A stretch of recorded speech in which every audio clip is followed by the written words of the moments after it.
గౌరవ ముఖ్యమంత్రి ఉప ముఖ్యమంత్రి గారి నాయకత్వంలో పెద్ద ఈవెంట్ ఒకటి నిర్వహిస్తాం. సుమారుగా 16,000 మంది ఉపాధ్యాయులు వాళ్ళ కుటుంబం నుంచి ఒకరు అంటే 32,000 మందితో సచివాలయం పక్కనే అధ్యక్ష మెగా డిఎస్సి ఈ ఆఫర్ లెటర్స్ అనేది మేము అందజేస్తాం జరుగుతుంది అధ్యక్ష. ప్రతిపక్ష పార్టీకి చెందిన గౌరవ సభ్యులు ఈ సభలో లేరు అధ్యక్ష. బట్ వాళ్ళకు కూడా జిఏడి ద్వారా పులివెందుల ఎమ్మెల్యే గారు కూడా జిఏడి ద్వారా ఆహ్వానం పంపిస్తాం జరిగింది అధ్యక్ష. మీ ద్వారా వాళ్ళని ఆ కార్యక్రమంలో పాల్గొనాలని ఈ సభాముఖంగా వాళ్ళని కూడా నేను కోరుతున్నాను అధ్యక్ష.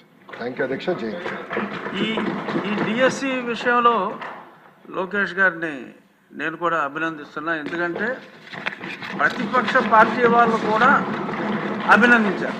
ప్రతిపక్ష పార్టీ వాళ్ళు కూడా ఎక్కడ చిన్న ఆ సెలక్షన్ ప్రాసెస్లో అప్రిసియేషనే తప్ప కామెంట్ చేయాలన్నా కామెంట్ చేయలేని విధంగా జరిగిందని చెప్పి నాకు వేరే వాళ్ళు